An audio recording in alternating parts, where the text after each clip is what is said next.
Kumusta na kayo? Ako, nandito pa rin para samahan kayo ulit sa isa na namang virtual tour dito sa loob ng Philippine Nuclear Research Institute. Tara! Sigurado akong marami na kayong natutunan tungkol sa iba't ibang applications ng nuclear at radiation technologies. Pero baka napapaisip rin kayo tulad ng iba. Paano nga ba natin napapakinabangan ng mga technologies na ito habang napapanatiling ligtas ang tao at ang kapaligiran?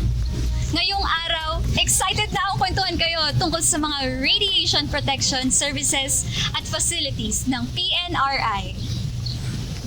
Lahat ng radiation protection services ng PNRI para sa buong Pilipinas ay ginagawa sa mga laboratories at facilities dito. Tara, silipin natin ang mga yon isa-isa!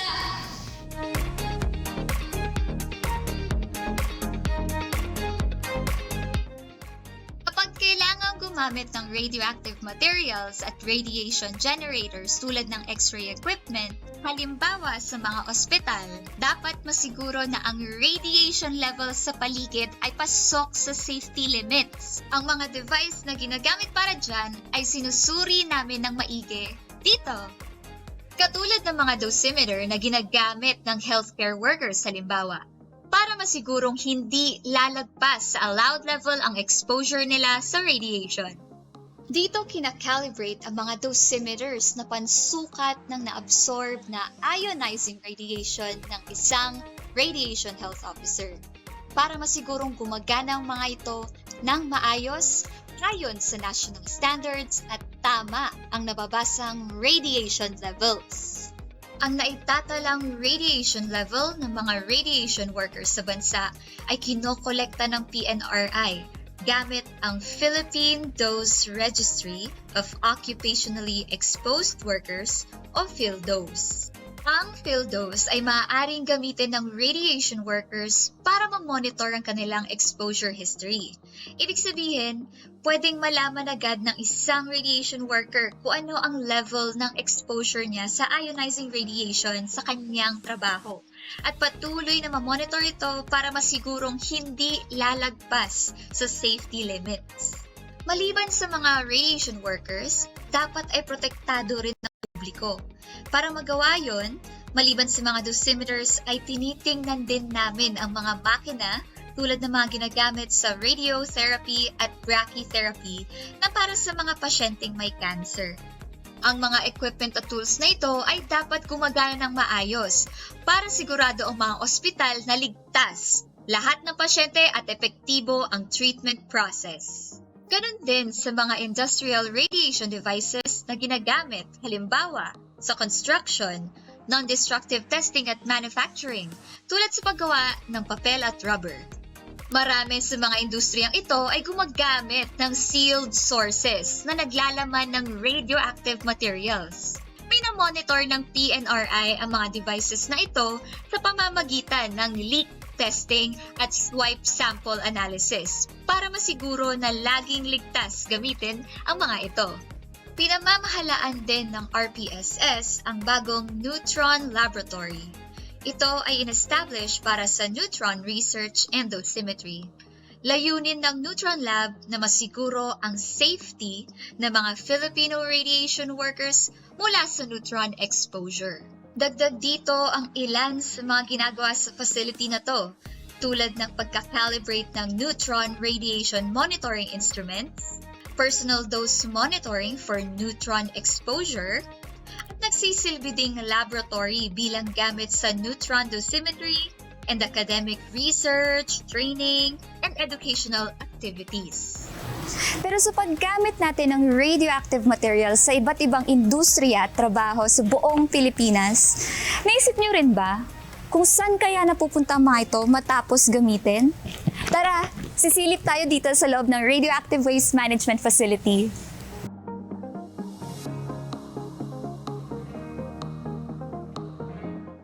Sir, pwede po ba ako sumama sa inyo sa loob? Pati ba sila? Sige, tara.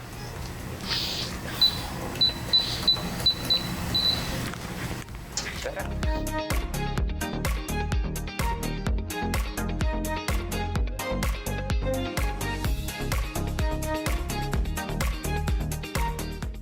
Kwentuhan niyo po kami, paano po ba ang buong proseso ng radioactive waste management dito? Sige, dahil nakasuot ka na ng cover shoes at ako naman nakasuot ng personal protective equipment, tara, tuturo ko na sa'yo kung paano.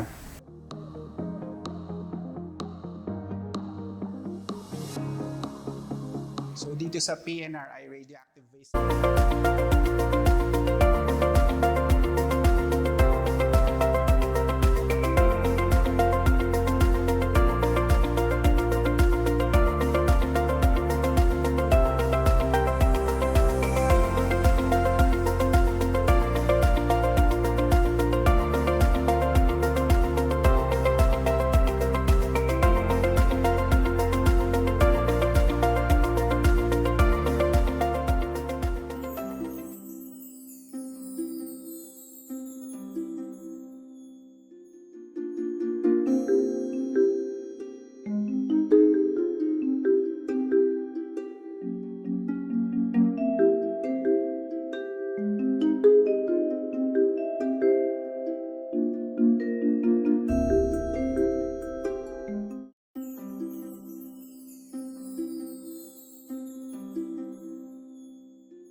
welcome to the 49th Atomic Energy Week virtual presser of the DOST Philippine Nuclear Research Institute. At gaya ng laging bati ng DOST, magandang agham sa ating lahat. My name is Framelia Villanonas, your moderator for today's virtual presser.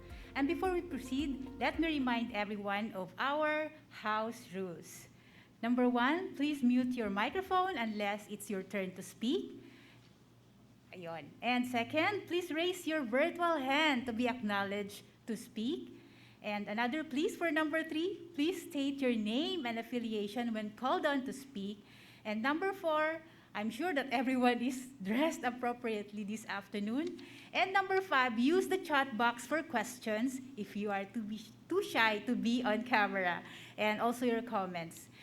And now, to formally welcome every one of us here at PNRI and over at the Zoom platform, allow me to introduce the Division Chief of the PNRI's Nuclear Services Division and the co-chairperson of the AEW Executive Committee, Dr. Preciosa Corazon B. Pabroa.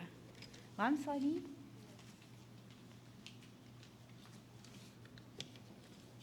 Okay. A free press is not only a right and not only a privilege, but an organic necessity in a great society. This is what Walter Lippmann, a multi-awarded journalist, once said. Currently, we are not only aware, but we are also thankful for how our friends from the media have been helping us make known to the country and beyond about nuclear science and technology. We are also very grateful that you yourselves believe in the potentials of nuclear S&T in helping spur the growth of our country, as evidenced by your continuous interviews, publications, and engagements with us at PNRI. Today, you are among our special guests, though virtually because of the current situation we are all in. Despite the limitations, we are hopeful that you will stay with us throughout the whole stretch of the AEW celebration this year. Let me tell you a little of how we opened this year's AEW. This morning, we had a wreath-laying ceremony at the General Florencio Medina Monument. This is already our tradition, our way of paying homage to General Medina as the father of atomic energy in the Philippines, and the first commissioner of PNRI, which was then known as the Philippine Atomic Energy Commission. The wreath-laying was followed by a Thanksgiving Mass officiated by Reverend Father Arnel Recinto. Then we had our opening ceremonies, which featured messages from our guest, Honorable Enrico Aristotle Aumentado, the chairperson of the Committee on Science and Technology, House of Representatives. Our keynote speakers were our very own Secretary Fortunato T. de la Peña and Honorable Sherwin T. Gatchalian, chairperson of the Committee on Energy at the Senate of the Philippines, and the message was delivered by Attorney Teresa Guanzon. We also launched our technical exhibits, which is a very different and more exciting this time. The exhibits will run every day until Friday. From Tuesday to Thursday, we will have our technical sessions, which are equally interesting. On Wednesday, we will have a whole day event called the Philippine Nuclear Youth Summit. And on Friday, we will cap our celebration with the awarding and closing ceremonies. There is something new every day, and we made sure that our exhibits and other events are friendlier than they were in the past celebrations. To be part of all this, you are all invited and encouraged to check our virtual hall. You can access it at aew.pnri.dost.gov.ph. Bringing news about nuclear S&T is not always simple. We know that. You have to wade through a lot of technical terms and scientific terminologies. in order to let people know the latest developments in the local nuclear S&T community. Thus, we thank you so much for your great effort. We are truly grateful for your continued partnership with us, and allow me, on behalf of DOST-PNRI, to give you all our friends from the media a big welcome to the 49th AEW virtual presser. We hope you enjoy this virtual bonding with our PNRI director, our deputy director, the senior staff, and other guests. Good afternoon to all of us. Thank you, Ma'am Sonny, for that hearty welcome, especially to our media friends. Now, let me just acknowledge the presence of our media friends who are with us at the Zoom. Okay, marami po sila ngayon. Okay, so I can see a lot of pictures, a lot of...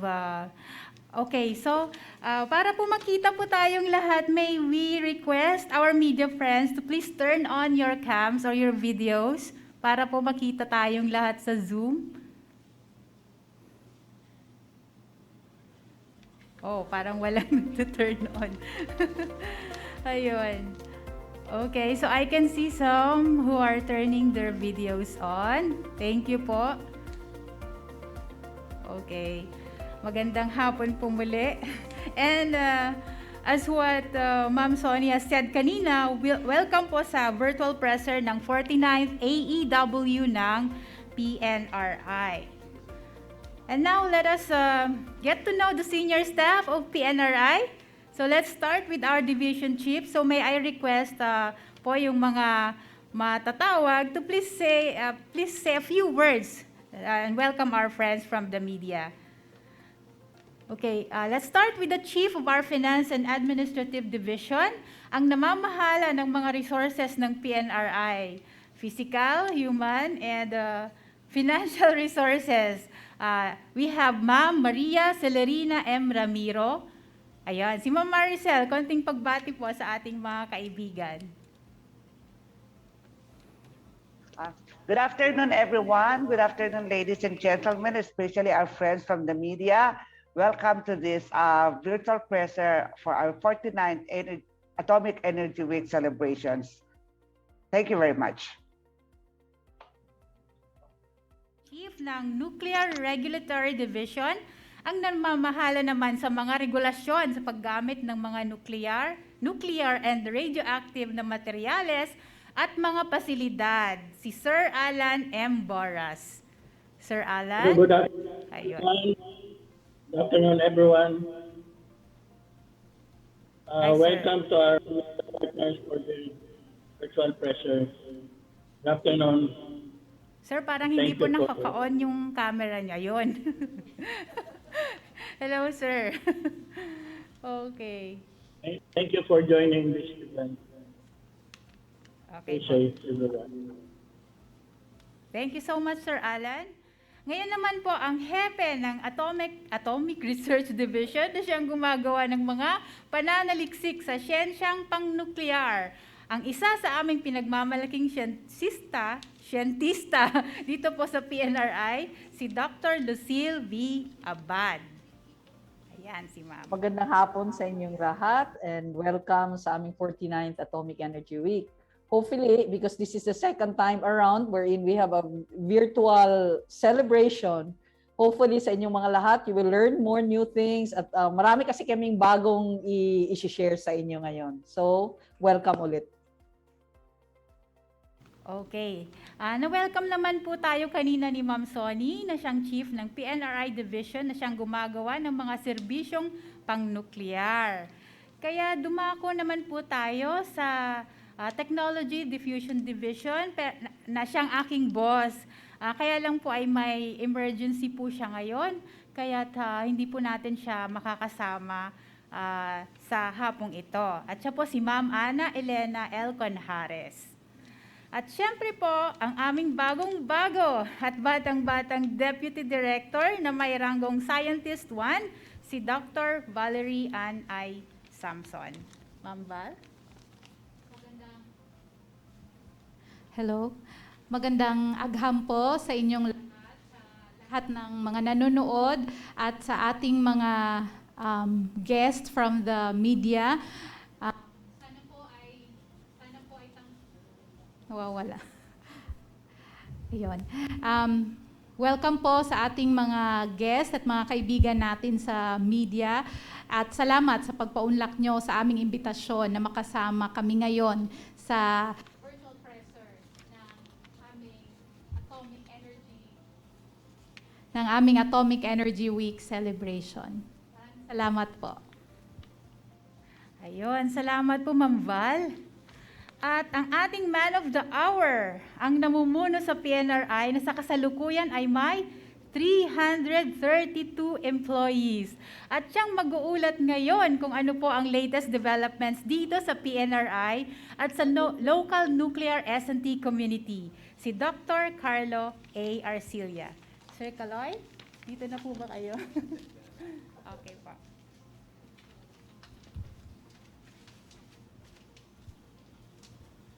Thank you, Fram. Thank you, PNRI staff. Di ko akalain na 300 na palang empleyado ng PNRI ngayon. So, anyway, may presentation po kami. Ang tawag ay Atoms at Work. So, I'll go through this very quickly. Next slide, no? Next slide, please. Anyway, hindi ko na babasahin to. Ang mandate po ng PNRI is to conduct research, undertake transfer of research results, operate and maintain nuclear facilities, and very important, we do license and regulate nuclear activities relative to production. So, yung mga ginagamit na gamot sa pang-cancer na nuclear, dito po sa amin na-regulate. Yung mga cyclotrons, dito po sa amin yan na-regulate. Next slide po. And anyway, the vision is to contribute to the improvement of the quality of the Filipino with specialized nuclear services. Next slide. And here is our organizational structure. If you notice, we have kami lang po sa DOST ang may regulatory powers. Kasi po, nung dating PAEC na meron po kaming regulatory powers, naging under kami sa DOST, but we maintain our regulatory powers, no?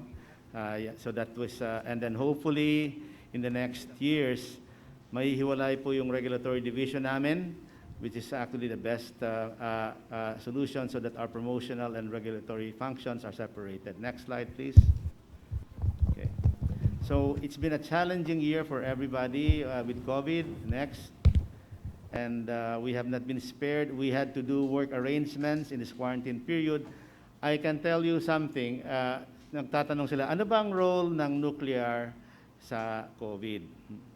Ito lang po masasabi ko, ano? Lahat ng ginagamit na PPE, yung mga gloves, yung mga suits, kailangan pong i-disinfect. And the only way to disinfect that safely is to do irradiation, okay? We couldn't do irrigation here because our facilities are down, but we normally have facilities for irradiating many things in our facilities. Next slide. So we had an online portal for COVID reporting. We were not spared some infections. Next slide. Okay. But in the meantime, that even during the pandemic, our basic functions were open. For example, I'll give you one example. Yung mga frontliners po natin sa hospital, kailangan may badge para malaman kung gaano ang kanilang radiation na natatanggap. Para hindi sila masobrahan. Kasi takas ka nga sa COVID, pero kung masobrang ka naman radiation, masama din sa health mo. Those measurements are done here at PNRI and remained open during the pandemic. And I'm happy to report that 97% of the employees here at PNRI are fully vaccinated. We were one of the first institutions to have in-house vaccination. So, konti na lang po ang hindi vaccinated sa amin. Next slide. Ngayon, maybe the most important thing I'll report with respect to nuclear is that last year, kasi because of the pandemic, we didn't report this, President Duterte created an executive order, 116, which directed a study for the adoption of a national position on nuclear energy program, constituting a nuclear energy program interagency committee, and for that purpose, so it's called the NEPIAC committee. The chair of this is DOE, the vice chair is DOST, and PNRI is part of that. This is the most important development in nuclear in the country since 1986, because finally, the President's office said, we want to explore the possibility of nuclear power. Next slide, please. So this is a high-level interagency committee. Next slide. And here is like a timeline of this committee. If this did not start overnight, there was a technical assistance from the IAEA, and then the IAEA came in here, and then, but end of 2021, we have crafted the draft national position. This is a policy that the President has to sign in order for us to get a nuclear. He has to sign this document. Next slide. And it's in his desk waiting for signature. Now, I'd like to tell everybody, especially among the media, that we are not going to undertake the nuclear program in a vacuum. We will be using the milestones approach of the IAEA, which considers the best practices compiled over the 50 years of the nuclear power industry. So, marami pong phases yan. So, and in this phase, there are what we call milestones that are being reviewed. Next slide, please. The first of this was to have an integrated nuclear infrastructure review. Ang ginawa po dito, the IAEA came and reviewed the Philippines according to the 19 milestones. Sa policy, legislative framework, acceptability, alignment. How ready are we to go into nuclear? Next slide. And then they submitted a report to us saying, this is your status with respect to the milestones. And 2 years ago in Vienna, we had a meeting to delineate what was needed if the Philippines were to go forward in the nuclear energy program. Yan po ang nangyari sa November 15, and if you know, November 12, 2019. Now, as you understand, after this, 1 or 2 months after this, COVID broke out. Next slide. And so, many of the activities that were designed were stopped. But again, I'd like to emphasize that the Philippines, if we'll go nuclear, will follow the best practice approach of the IAEA, the 19 milestones approach. So for those who say that we are not ready, for those who say that we are doing this haphazardly, I beg to disagree with you. We are doing this carefully according to the book. Next slide. Now, why nuclear? And this is important kasi kaninang umaga, we were discussing some of the bills by Senator Gatchalian, and isang na-mention doon yung murang kuryente. Ito po ang napaka-importanting dahilan kung bakit kailangan i-consider natin ang nuclear. Kasi the typical Filipino family, median family, may isang ref po yan, walang aircon, ang binabayad sa kuryente bawat buwan, 1,000 pesos. Kung ang inuuwing pera, 10,000, 10% ng inuuwing pera sa median Filipino family nagagastos sa kuryente. Napakamahal po niyan. Tanungin ninyo yung mga relatives niyo abroad kung magkano yung porsyento ng inuuwing pera ang ginagastos sa kuryente, and you will see it's less than 1%. So napakamahal. Parusa sa ating bayan ang mahal na kuryente. Now, that's the reason why DOE survey 2 years ago said 79% of the Philippine population supports nuclear power because nuclear is cheaper than most of the energy sources. It's competitive with gas, and I'll explain. Next slide. Here is a picture po, Ito yung ating electricity mix, more or less. Most of the electricity that we have comes from coal, halos kalahati. And karamihan ng coal pong yan imported galing sa Indonesia. So one day, sabihin ng Indonesia, ayaw na namin mag-export sa inyo, patay tayo. We are very good, by the way, for renewable. Sometimes you hear, bakit ka pa mag-nuclear? Marami naman tayong sunlight, Marami naman tayong wind. May solar po and wind. And we want more solar and wind. But solar and wind have low capacity. They can only provide 30%. So kailangan mo ng backup power. And that will be coal in this specific instance. But let no country tell the Philippines about renewables because we are number 2 in geothermal. We have hydro. Okay? So as a proportion, we are better than many countries, especially European countries. Wag po kayong magpapa-lecture sa mga countries na yan kasi mas maigi yung ating proportion ng ating renewables.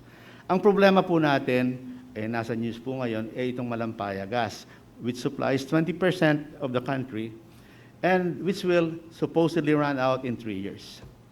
Pag naubos po yan, that is 40% of Luzon. So ano pong ipapalit dyan? Ang sabi po ng DOE, we'll probably have to import LNG. And bakit hindi pwedeng ipasok dyan si nuclear energy? So yan po, dito po ang entry point ng nuclear. Next slide po. May problema po tayo kung sa LNG lang. This is just from a few weeks. I posted this a few weeks ago. Last year, yung LNG ang ini-import, kasi pag naubos na ngayon Malampaya, libre yung Malampaya ngayon, libre po yan. Pag naubos yan, mag-i-import tayo sa mga ships na gaya na nandyan. Last year, ang cost po niyan, $10 million. Tumaas ang presyo ngayon, $280 million. Oh my God. Ang ibig sabihin, pag naubos yung ating gas, pag bibili tayo ng ganyan, mataas ng kuryente ngayon, tataas pa po yan in the next few years. So yung mga papasok na politicians natin, they have to really address this issue. Next slide po. So bakit nuclear? It is clean. It is resilient to extreme weather. It's safe. Okay, isang motion sa safety po ng nuclear. There are 450 nuclear power plants in the world, nearly 100 in America. Tanungin ninyo ang relatives sa Amerika. If nuclear is unsafe, why does America have nearly 100 nuclear power plants operating for the past 60 years and then recently licensed for another 20 years? Mag-80 years na po ang binibigay na lisensya sa nuclear power plants. So, wala pong, ang coal plants, 20-30 years lang po yung length niya. Next slide. And of course, yung ating Bataan Nuclear Plant, nandyan lang. It was built, hindi ko na hihimayin yan. Pero, next slide.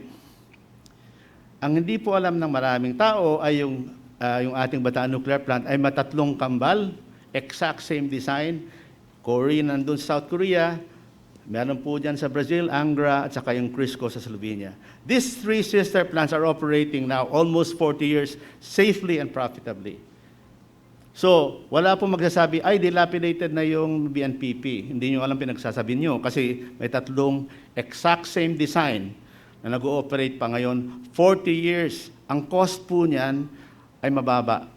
Nung tinignan ko po, galing na po ako dun sa Crisco, halos 1/10 yung electricity generation cost. Next slide po. Yan, South Korea. Yan, no major accidents. And by the way, South Korea has offered to rehab our BNPP. May offer po sila. Nandun po sa DOE. Next slide po. So ayan, yung South Korea nagsimula ng nuclear power sabay tayo, 1980s. Now they have 23 nuclear power plants. Is South Korea an advanced country now? Kayo na pong sumagot yan. Next slide. Slovenia is an exact model. Ganyan yung BNPP natin sana ngayon. Next slide. Okay. Ayun, ito pong yung pinaka-importanting slide.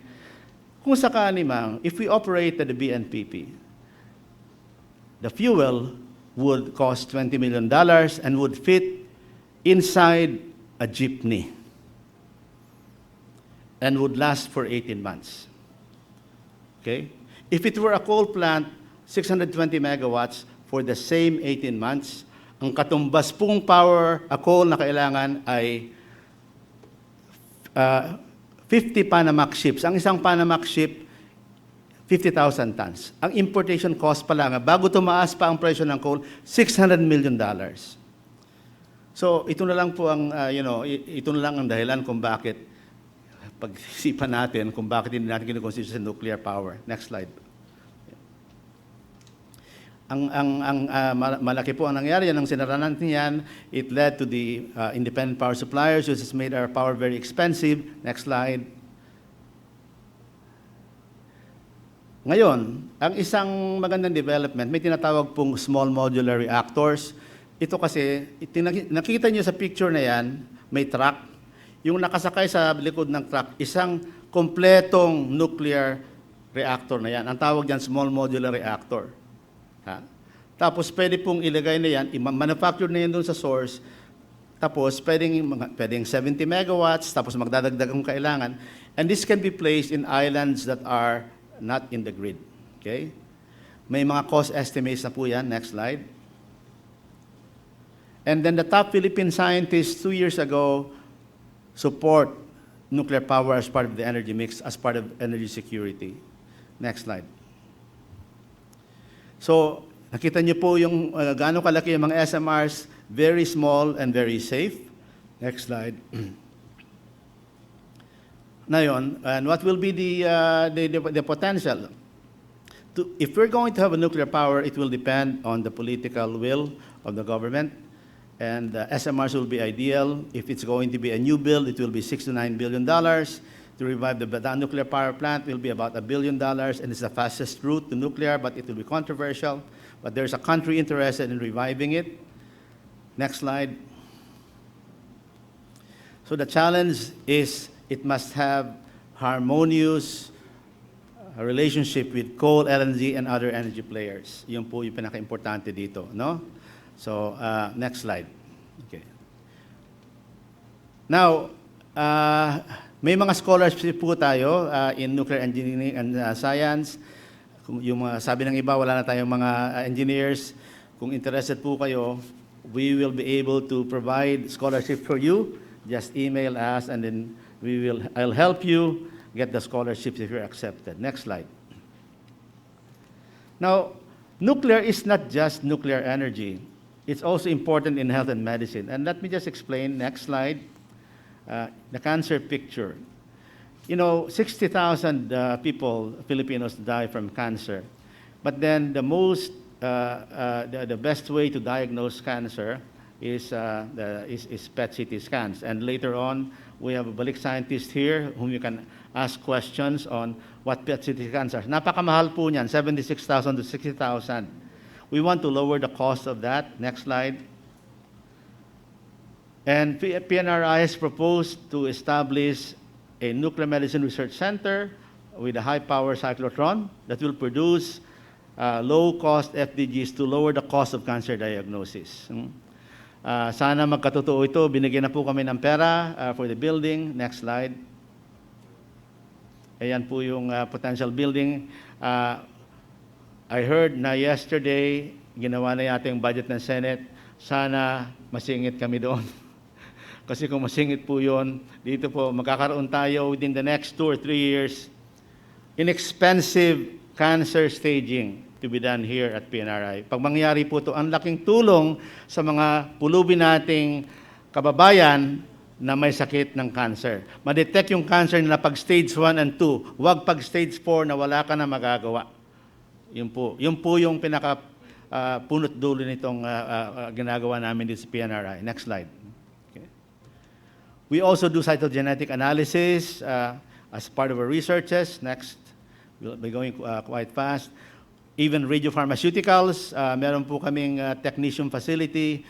These are the pharmaceuticals in order to image the inside of the human body. Next slide. And nuclear has a lot of applications in food, agriculture, and environment. I'll just show in the next few slides. For example, for mutation breeding for rice, we have resurrected, hindi si Terminator, si Milagrosa mutant, okay? That might actually have a very important function. Next slide. We also do flowers from mutation breeding, ornamentals like this. Ang kalatsuchi ay namamutate. Ang mas maganda na po siya. Yan po, nakikita mo niyo sa picture ninyo. Di po dinevelop sa PNRI yan. Next slide. Ayan po yung mga aming, even yung Racenea. Next slide. So yung mga napaplantito-plantita, Marami kayong makitang varieties dito.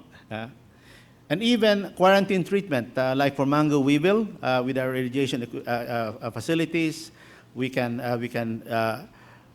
irrigation, we will be able to export the mangoes to far countries. Hindi sila mabubulok on the way. Next slide. And PNRI has actually authenticated some important ingredients for food. Sa honey, we've proven 70% pa lang local honey adulterated. Yung vinegar naman, may mga gumagamit ng acetic acid yan. So fake, ibig sabihin, hindi lang pala fake news, meron ding fake honey at saka fake vinegar. May mga fake honey, matagal nang alam yun. Pero yun, na-document po yan ba isotope studies dito sa PNRI. No? Next slide. Then, to understand water, for example, yung ating groundwater, we have the best equipment to determine the sources of the water and how they are managed using water. We have done, our studies have been used in Boracay, for example, and will be used in many other water studies. Next slide, please. Ito po. Ito ang scientist namin, yung isa si Dr. Siringan dito, sa UPMS ayan, but si Dr. Enya Bautista, they dug some corals there in the West Philippine Sea, or at least, and they detected na meron palang iodine-120. And ang significance nito, there's someone leaking nuclear materials. We are still trying to find out, hindi po tayo yon, hindi natin alam kung saan, pero neighboring countries po natin yan. Next slide. We also have system online monitoring for environmental radiation. Kung sakalang may nuclear accident anywhere, nakapaligid sa Pilipinas ang detectors. Na kung may mangyayari man, there are 11 stations in 2014 and 3 more to be added this year. So these are detectors that will detect if there are airborne transmission of environmental radiation. Next slide. We have also done experiments of uranium extraction from phosphoric acid, and then later on, initial studies on getting it from the ocean. Importante yung sa ocean kasi pag makuha sa ocean, that will practically make uranium a renewable resource. Next slide. And we have some really cool stuff. Radiation-grafted abaca polyester nonwoven fabric. These are fabrics that using radiation, we can actually customize and filter some bad metals. Dito po ginagawa yan sa PNRI. Nanalo po yung project na yan in a contest kasi using abaca, we will be able to filter specific deleterious mercury, arsenic, all of those. Next slide. Then technology transfer, yung mga na-develop po dito, nata-transfer naman sila. Next slide. For example, yung potensya na kapalit ng rice, yung adlai, meron ng patents po yan, and meron ng kumuha ng patent to try to attempt to reproduce this. Next slide. And some industrial innovations. Next slide. Like the window-based software developed by PNRI. So this has been developed here. Next slide. And design inventions which on the processing of liquid handling system for electron beam facilities. Next slide. And a passive neutron spectrometry system. I think this is the only one of its kind, and this was developed here at PNRI by our scientists. And it's deployed at the Lung Center of the Philippines. So this is the first time that the neutron field in a LINAC facility is evaluated in the Philippine setting. Next slide. For infrastructure and nuclear services, next slide, we have facilities, a multiple irrigation facility. Ina-upgrade po yan. Sana ita-turn over na sa amin last August, pero yung mag-aayos po galing Hungary at saka Germany, na-trap ng COVID. So hindi na tapos. Pero sana, if things get better, we will have this. Ang dami pong customers po nito. I'll give you one example. Yung mga spices na kinakain kasama sa pagkain natin, spices, yung mga makeup na ginagamit ninyo, bago po niyan, dapat i-radiate para siguradong walang bacteria at saka walang COVID. Patay ang COVID pag in-radiate siya. Next slide. We also have repurposed our research reactor called the SATER, Subcritical Assembly for Training, Education, and Research. and this will serve as a facility for advanced experience with reactor operations. Meron pong nuclear fuel tayo dito, and gagamitin po for research yan. Next slide. And then we have radiation protection facilities. These are new facilities. Radioactive waste management facility receiving areas. Next slide. And our secondary standard dosimetry labs have also been upgraded. Next slide. Including our radiation protection services. Next slide. Now, the regulations for nuclear are unique to PNRI, and what we did during the pandemic is that the inspection of those facilities and materials are now done virtually. Hindi makatravel, so virtual lang yung inspection. It's important to do this to make sure that those materials are safe and the public is protected. Next slide. Now, you may not be aware of this, and di matutuloy na, but next year in January, kinancel ulit yung traslasyon kasi that is the biggest movement of people in one event, yung Nazarene. Mga 5 million people yata yon. To protect that from nuclear terrorists, meron po tayong detectors. Hindi namin sasabihin yung detalye nito, pero that's done in choppers and in cars. Madidetect kung merong magdadala ng radiologically explosive devices. So meron tayong protection po. Dito po sa PNRI ginagawa yan. Next slide. We disseminate our nuclear information. Next slide. Through education, tie up, for example, with other institutions like with Korean University. Next slide. And recently, we will have tie-ups also with Australia, the ANSTO.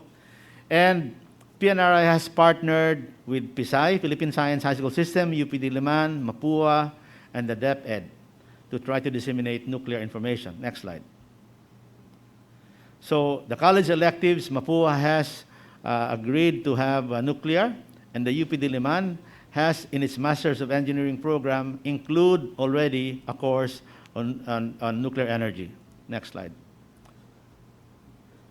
So we have resource materials for secondary students and science teachers. Tingnan niyo po yung aming virtual tour. Makikita niyo doon yung aming mga, actually napaka-cool po yung ginawa ng mga staff ko at saka ng mga bata na nandun sa contest. Next slide po. Now, PNRI has scientists, top-ranked scientists. For example, in the scientific career system, we now have 8 scientists. Of course, the highest ranked one is Lucille Abad. Lahat ng awards nakuha na yata ni Lucille. Lucille Abad just won the Presidential Lingkod Bayan this year, which is the highest civilian award, and with her team. And then we have Fernando Origue, Glando Obra, Charito Aranilla, Sotero Ruiz Silva, who retired recently. Val Samson, our deputy director, is a scientist. Jay Samaniego, and Custer Ducaris. So, madadagdagan pa po yan in the next coming years. Next slide. And then, I'm very proud because DOST, I'm thankful. Salamat po, DOST created this position called Science and Technology Fellows. And we have 5 of them at PNRI, and including balik scientists. So, we have had, nandito po sila later, makikilala niyo sila. So Dr. Salvador, Dr. Tam Pascual, whom we pirated from the IAEA, and hopefully will remain pirated here in the next 5 years. And then Dr. Americus Perez, Dr. Justin Domingo, Gina Oliperio, and Kurt Solis. Nandito po sila. Next slide. We have had a lot of awards. Next slide. As I said, I'm very proud of this Presidential Lingkod Bayan Award, regional level. Ang nakakuha po niyan, Dr. Lucille Abad, si Fernando Origue, and hindi ko mabasa, senior moment, no? Anyway, so PNRI team plus from UP Los Baños. I don't want to mispronounce the name, but anyway, next slide. And then Dr. Inigo Bautista also won some award with the FNCA. Next slide. And this is where I'm really proud of, okay? we have last year 48 international publications. This is like 44% of the whole DOST's publications galing sa PNRI, you know. So last year 50%, no. So again, maraming pong salamat sa aking mga staff. I'm so proud of you. Next slide. Today was the awarding, by the way, of that ngayong umaga, yung pinakamaraming publications. Next slide. Strategic plans, next.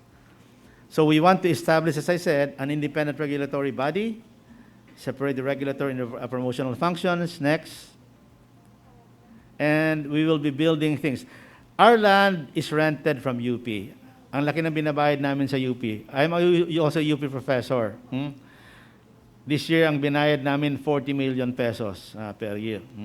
So, sa kapiranggot. Pero ang maganda po mangyayari in the next few years, UP will build its new hospital beside us.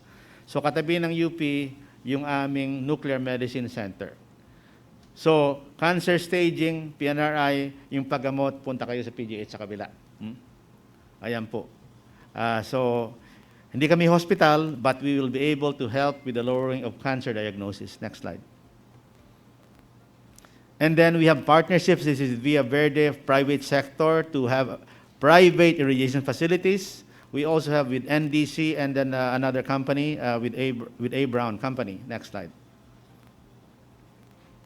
So these are some of the long-term programs.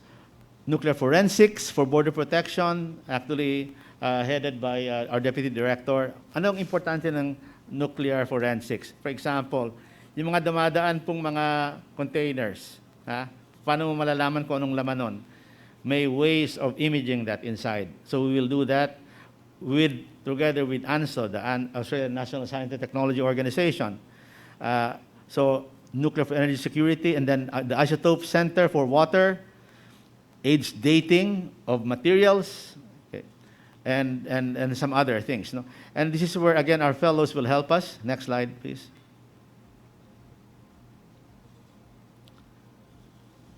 Next. So, yun po yung last slide. So, yun po yung aming mga ginawa this past year. Actually, mas marami pa, pero limited yung time. If you have questions, we will answer them. And then, nandito po katabi ko yung mga scientists, yung mga fellows namin. Kung mga tanong kayo sa kanila, masasagot po nila. So marami pong salamat. And I hope that you will ask us questions. No? Thank you very much.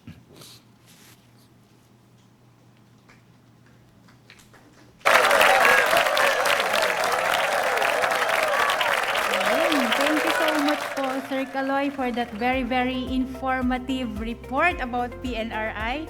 Ang dami-dami pong new and rich information na maaaring first time pong narinig ng ating mga friends from the media.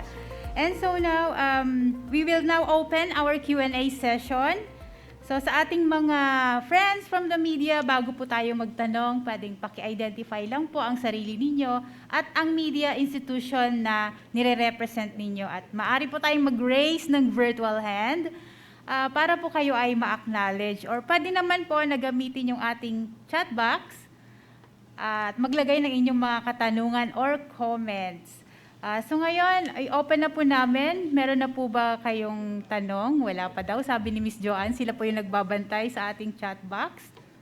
So yun po, if you want to ask questions, kindly raise your hand, your virtual hand, para po ma-acknowledge. And syempre po pag nagtanong din tayo, paki-mention din po kung kanino po natin ina-address yung ating mga katanungan. Okay? Anyone po? Okay, si Ma'am Melly. Meron daw pong tanong si Ma'am Melly. Tita Mel, ayan.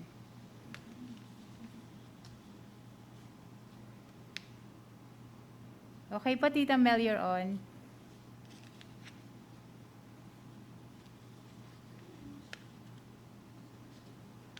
Magandang hapon. Magandang hapon sa atin. Congratulations sa inyong administrator. Ang daming information. So meron na naman akong sobrang pinoprocess process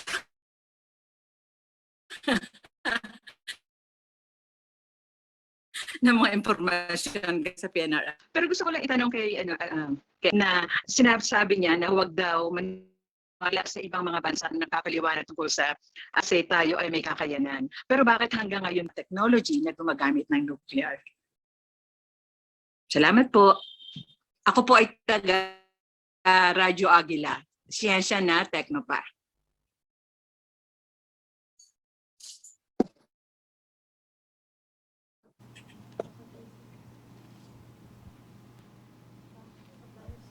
Tita Mel? At saka pakiulit po, kasi medyo choppy po yung dating dahil siguro sa connection. Okay, did you hear me? Opo. Yes, did you hear me? Not very well po. Pwede pong pakiulit, Tita Mel. Oo nga. Okay, so do you want me to repeat the question? Yes, please po. Ako choppy din ang dating sa akin so yung signal natin tabi hindi maganda. Okay. Kung tayo ay we have enough nuclear information, nuclear technologies at whatsoever, bakit hanggang po kaunti pa lamang ang ating nagagamit at paano ba natin ito talaga maipakakalat lalong-lalo na doon sa mga nasa grassroots?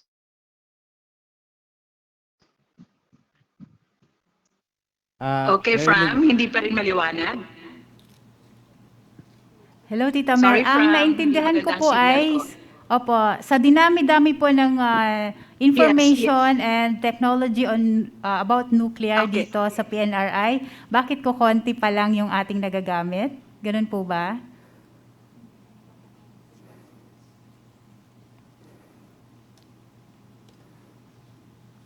Ayun, mukhang na si Tita Mel. Pero yun po yung naintindihan ko, sir. Was that the way? Okay po. Yes. O, The para way I sa kaunti pa lang understand, napapakinabangan ng ating ano lang, siguro ko ganito, the way I understand yung question po, bakit, anong tawag diyan, marami kaming ginagawa rito, bakit parang hindi paramdam o nakakarating sa mga ordinaryong tao yung benefits ng nuclear, no? Ang isa pong dahilan dyan, for example, hindi naman po lahat, I'll give you one example, yung aming chief scientist, si Dr. Lucille Abad, may ginawa siyang invention, yung plant growth promoter, that increases the rice yield by 20% at least. Iyan po, the effect is starting to be felt in the countryside. Kasi actually documented over thousands of hectares, no? Agricultural effects yan. Ngayon, hindi lang nababalita, pero napaka-importante pong discovery yan. And that's the reason, one of the reasons kung bakit nanalo sila ng Presidential Lingkod Bayan, no? Award. Yung sa nuclear medicine na sinasabi ko nga po, pag magkatotoo po yung aming yung aming project, ang dami pong Pilipinong makaka-benefit noon. Marami po. Kaya nga pinagdadasal ko at saka pinapakausap sa mga congressman, senador, approveon nyo na yung aming nuclear medicine facility. No? Tapos yung aming irradiation facilities, for example, sinasabi nyo hindi pa nakakarating. I would say, karamihan ng mga Pilipino nakatikim na ng nuclear irradiated materials. Kasi lahat ng ini-import po natin na spices, bago yan gagawin tingi, dapat i-irradiate. Kami lang ang may irradiation facility dito. Okay? So, yan po yun. So hindi nyo lang alam. Yung nagme-makeup, yung mga locally made makeup, yung makeup po ninyo, ano na po yan, na-irradiate na po yan. Hindi kayo magiging radioactive, isang fake news yan. Napatay lang kung ano man ang mga kagaw dyan, kung ano man yung mga virus ay namatay na. So, yun po yung ano. Pero, yung sa kuryente, para maging mura, that will require political will po. It's beyond us already. Nandun na po sa ating ato yan. I hope I answered the question po. Thank you. Okay, thank you, Sir Kaloy. I hope po na-answer na po ni Sir adequately yung tanong ni Miss Mel. Meron pa rin po tayong isang tanong galing po kay Miss T. up? Hello po? May follow-up question. Yes. Oo, yung follow-up question. Kasi sabi ni Sir, marami na nga pero sabi niya hindi niyo lang alam. Paano natin masosolve yung hindi natin pagkakaalam? Kailangan namin ng tulong din ninyo kasi hindi kami talaga, meron kaming information office, no? Pero ilan lang sila, tatlo lang yata ang sila sa opisina nila eh. So, Opo. yun po. Kaya nga po inimbita namin kayo rito para makita. Sana nga, like before, para makita ninyo with your own eyes kung ano talaga nangyayari ito, especially. So, kailangan namin tulong kasi we are not really a press office. Ang liit lang ng budget namin sa press. Yan, yung head niyan eh. Ilan ba tao mo from? Dalawa? Hindi naman, sir. Anyway, pero Mga 4. talaga sila. So, we need your help. Disseminating what we've been doing. Thank you po. Okay po, Tita Mel? Are Okay, you fine thank with you. the answer? Opo. Thank you so much Yes, po Fran. for this Okay, question. thank you. Okay po. Be ready. Ngayon, meron pong katanungan din si Miss Teen of Today, PH. Nasa ating chat box. Ang tanong po ay, what other diseases can this innovation address? Ano kayang innovation na yun? Can I invite someone to discuss that? Siguro ko, umunta ka na lang dito sa harap siguro. Okay. Si Dr. Tom Pascual. Sasagutin niya po yan. Ito yung. Si Tom Pascual, just for your information, is a nuclear medicine expert, and we hired him away from the International Atomic Energy Agency. So siya po ang aming katulong ng pag-set up ng aming nuclear medicine facility. Go ahead, Dr. Tam. Good afternoon, and then thanks for the question. I think you would want to know what other diseases can nuclear medicine address. Let's first focus yung mga non-communicable diseases. Nasabi ni Dr. Arcilia, mainly for cancer. So importante siya for cancer staging and restaging or kung naging effective yung treatment ng pasyente. Isang area na pwedeng ma-address din ng use of nuclear medicine is in cardiovascular diseases. So very useful ang nuclear medicine sa technology ng para malaman kung let's say anong vessel ng ugat ang medyo compromised sa heart. So may mga areas tayo ng nuclear medicine na nakikita yung heart perfusion imaging, yung heart perfusion parang integrity nun. So makakatulong ito para magbigay ng information sa mga clinicians para ma-interpret mabuti yung capacity ng puso. At the same time, after cancer, effective din ang nuclear medicine sa mga neurological or mga brain disorders. So kasama na dito yung brain tumors, and more recently, like around the world and also in our neighboring countries, effective na rin siya for early detection of dementia or Parkinson's diseases. So ngayon kasi dumadami na yung use ng nuclear medicine sa neurological diseases. Sabi ko nga, dementia. In other areas din naman, useful din siya sa mga infectious diseases para malaman kung, let's say, ano na yung degree ng infection sa katawan. Kabilang na dito, for example, yung mga tuberculosis in some cases at iba pa pang mga infection. So, madaling salita, ang nuclear medicine is napakalawak yung application niya sa human health. So, pwede natin siya magamit lahat definitely on the first two non-communicable diseases na accounts for most deaths worldwide, which is cardiovascular diseases and cancer. So, very important na mas maging accessible tong technology na to para sa lahat ng Filipino. Kadalasan kasi nandito na siya, pero I think kailangan pang padamihin yung mga number of equipments para mas maraming Filipino na makinabang para sa technology na to na safe naman ngayon. That's it. Okay. Thank you. Salamat po, Doc Tom. So I hope po nasagot ni Doc Tom yung tanong ni Miss Teen of Today, PH. Ngayon po meron din pong tanong para sa ating balik scientist, si Dr. Christian. Ano po ang programa ninyo for PNRI at ano po ang timeline? Pero bago po siguro sagutin ni Sir Christian, ay pabatiin din po muna natin siya sa ating mga friends from the media. Sir, yung ano po, kindly take the ano ba ang tawag dyan? Center stage. Good afternoon. Hi, I'm Christian. I'm a public scientist hosted by the Caracas State University and the Philippine Nuclear Research Institute. So currently, my research now is working with the Nuclear Science Services Division to detect these atmospheric pollutants na using nuclear techniques. Dito sa PNRI, they have developed several non-destructive techniques, which is very important na because yung mga pollutants ito, sobrang konti lang nito.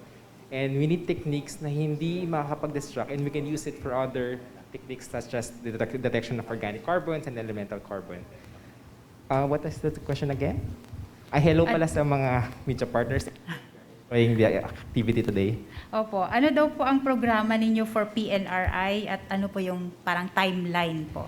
Yung major program namin is we want to determine yung major pollutants na nakikita natin sa different areas of the Philippines. We have started from the Caraga, and then now we're moving to Surigao, and also we're moving to Manila to check, and also Boracay, to check ano nga ba yung mga pollutants na hindi pa nakikita from the typical methods.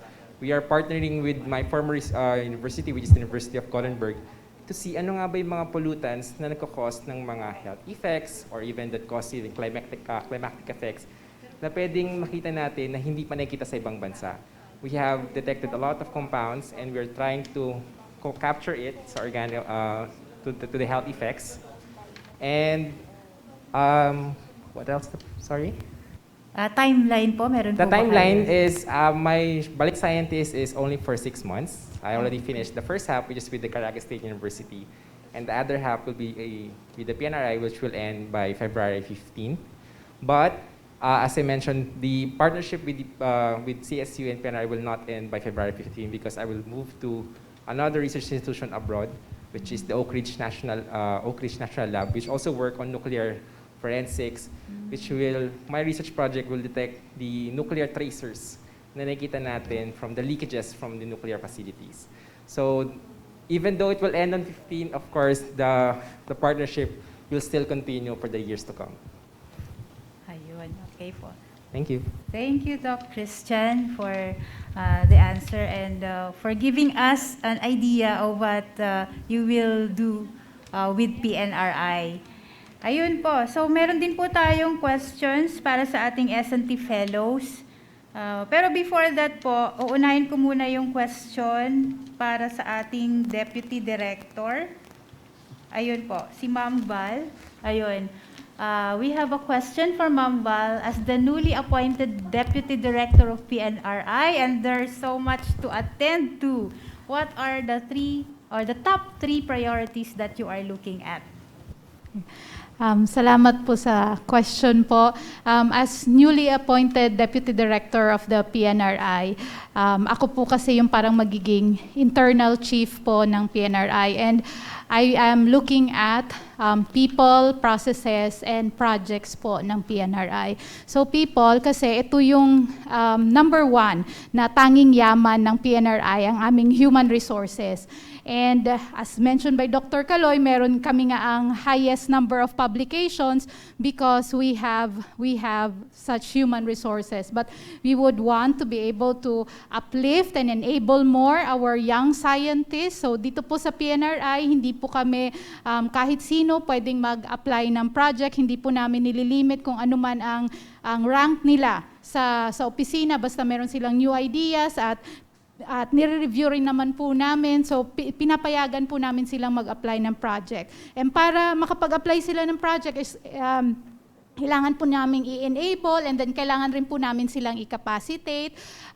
Ini-encourage po namin yung aming mga younger scientists na mag-graduate degree programs either here or abroad, at meron rin po kaming mga programa with DOST, SEI para mabigyan ng mga scholarship yung aming mga younger researchers para sa kanilang pala sa advanced graduate programs nila. And then of course, gusto rin po namin na ma-increase yung aming capability through through hiring, yun nga po, kami ang pinakamaraming S&T fellows na ma-hire in the whole DOST dahil yun po talaga yung aming goal na mapabuti palalo ang aming human resources. Tapos number 2 is processes. So being the deputy director, gusto ko sana na mapa-streamline pa namin yung aming mga proseso dito sa opisina para suportahan yung aming mga researchers at aming mga scientists. Medyo pet peeve ko po yun ever since na bata pa ako. Nung unang-unang nandito ako sa PNRI, I was 21 years old. Sabi ko, bakit ang tagal naman mag-procure ng 5 pako dito sa PNRI? So, of course, kapag mabagal kasi yung aming mga proseso dahil ang science ay napakabilis, especially when you want to be a top-notch research institute, kailangan bilisan rin naming mag-procure ng aming mga gamit, aming mga chemicals, kung ano man ang kakailanganin ng aming mga scientists and researchers. Kaya gusto ko po sana na ma-streamline pa namin at maayos namin ang aming mga proseso para nga mapabilis namin on how we will be able to do science. Kasi nakikipagkompetensya tayo. Kung mabagal kami, kung 3 buwan bago dumating yung tornilyo, bago dumating yung pako namin, then nakapublish na yung mga galing sa yung ibang institute sa ibang bansa kung medyo mabagal kami. So yun po, plus, and then lastly, yung projects po namin dito. So 2 months ago ay nag-present kami sa aming Undersecretary for R&D ng aming nuclear R&D roadmap, and naging punong abala po ako para sa R&D roadmap planning po na yon, and yun po yung isa sa mga priority ko na hopefully from then on ay ma-push through namin yung aming mga proyekto na inailagay namin doon sa nuclear R&D roadmap ng PNRI. So yun po. Maraming salamat. Ayun. Thank you so much po, Ma'am Val. At yun, nakita na po natin yung mga PPPs ni Ma'am Val. At meron pong mga nakataasang kamay sa ating Zoom. Pero bago po tayo pumunta kay Ma'am Bel Sorara ng Radyo Agila, tanungin lang po natin yung isa sa ating S&T Fellow. Unahin po natin siguro si Dr. Americus Perez. Sir, ang tanong po sa inyo, pero babati po muna kayo. Ayan, ang tanong po, ano po ang nakapag-influence o kumbinsi sa inyo na tahakin ang inyong career bilang S&T Fellow sa PNRI, at ano po ang magiging engagement nyo sa PNRI? Ayan po, sir. Dito po sa ating X-Mark. Isang mapagpasyentsyang hapon po sa ating lahat. Ako po si Americus Perez. Bagong fellow po dito sa PNRI. Yung S&T Fellows Program po is a new program po ng DOST. So to answer for yung sa first question po, sa tingin ko po bilang isang undergraduate student, napasali po ako sa isang research laboratory at feeling ko po yung mentorship po doon ni late Dr. Nonoy Tamayo, yun po yung nakaengganyo sa akin to pursue research. And of course, since I did po my PhD abroad, sa Japan, and isang magandang opportunity po ito to do and to continue research dito po sa Pilipinas. So, yun po. Basically, yung task po namin po is to assist existing projects po dito sa PNRI, and especially po din sa mentoring po ng younger researchers. Salamat po. Ayun. Thank you po, Dr. Perez. Ngayon pumunta na po tayo kay Ma'am Bel na nakataas po ang virtual hand. Ma'am Bel, opo, ano po yung katanungan nyo? Yes po. Thank you so much po. Magandang hapon sa lahat ng ating mga taga-subaybay. Parang sa radyo lang lahat po na nandito. Tanong ko po, ito po, I'm from Radyo Agila. Ito po. Ang tanong ko po, una po, kanina po may nabanggit po na tungkol po dun sa PET CT scan na nagkakahalaga po ng sa labas po ay 60,000. Ang tanong ko po, kung maipupush through po yung paglalagay po sa PNRI ng ating pasilidad ng nuclear medicine po, magkano po kaya yung magiging cost? Kung sakaling, sabi nga po ni Director Arcila, Director Khalid kanina, ay makakatulong sa mga kababayan natin na talagang sabihin na natin na walang kakayanan sa ganung halaga. So yun po yung unang tanong. Second question po, ano po yung role ng PNRI with regards po naman sa pagkain, food po, opo, pwede pong paki-mention po or bigay po na example. And last po, yung sinasabi kanina na irrigation of quarantine treatment, pwede pong paki-elaborate, paki-expound lang po. Para in a layman's term po ay mas lalo pong maunawaan. Maraming salamat po and happy 49th Atomic Energy Week po. Salamat po. God bless.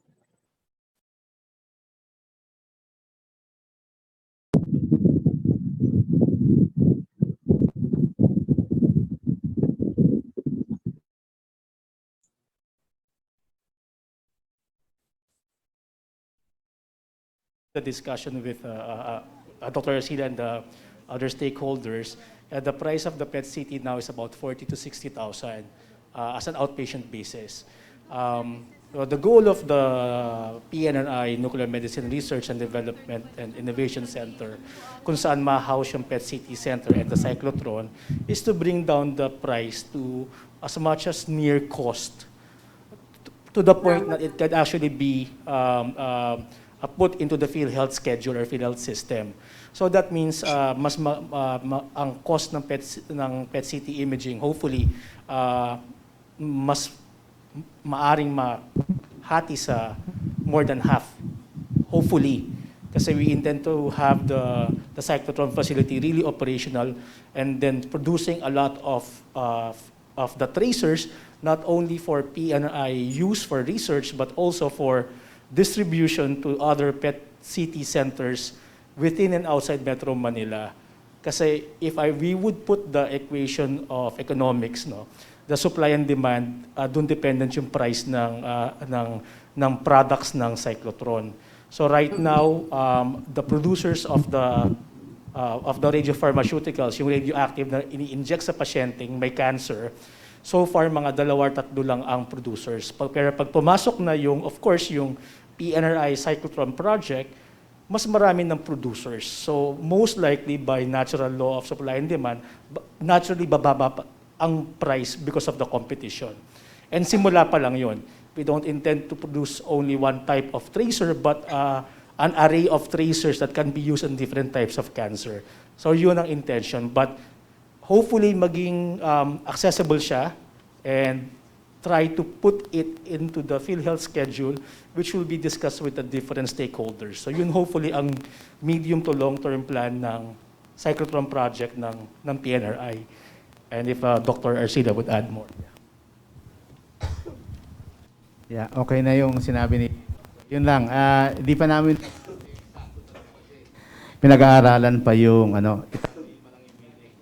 Ma'am, ipagdasal para masingit doon sa Senate budget yung ano namin, yung project namin. Kasi talagang we've studied it and very confident that we can lower the cost. You know, ngayon hindi po yung mga pulubing taong may cancer, hindi pinapa-PET CT kasi ang sabi ng mga doktor, wag na kasi mahal. Hindi sa parang ano pag pulubi ka, pag nagka-cancer ka, parang ano ka na lang, ha? Death sentence na. Yun po yung ano, yun po yung dapat na nating alisin. Thank you po. Okay, thank you po Sir Caloy and Doc Tom. Yun naman pong tanong ni Ma'am Bell sa role ng PNRI sa pagkain. Ayun po kasi, ang program po kasi ni Ma'am Bell ay Eat Connect. Kaya siguro tinatanong niya, anong connect ng PNRI sa eat o sa food? So, baka po pwedeng masagot ng ating, sino po ba, ma'am? Kayo po ba? Nandyan si Dr. Lucille Abad. Dr. Abad? If she's okay. on the line? Yeah. Nandito po ako. Ayun, okay po. So anyway, na-mention din kanina ni Dr. Arcilia tungkol doon sa isang produkto natin na tinatawag na carrageenan plant growth promoter. Definitely, kasi ito ay for the rice where it can increase yield by 20%, translated into food for the Filipinos kasi mas maraming rice. And in fact, this is not only used for rice, ang dami din, isang promoter nito ng PGP dating sariling direktor, si Dr. Arcilia since meron siyang farm ng papaya and it has been proven to be very good in terms of yield at saka pag yung diseases kasi are also being reduced dahil dito, yung resistance to diseases dito sa ating mga fruits and vegetables. So, yun yung kagandahan nitong produkto natin. Applicable din po ba sa plantitas yan? Ano po? Applicable po yung produkto sa plantitas. Uso po kasi ngayon. Yes, very. Ang ano kasi nito, application nito, especially yung mga sa leafy. Kaya sa leafy vegetables, very productive siya. So, in a way, sa plantitos din, kasi maraming leaves ang plantitos na super green ang inyong mga tanim, kung gusto nyo po. Thank you po. Welcome. Yung last question, ma'am, from...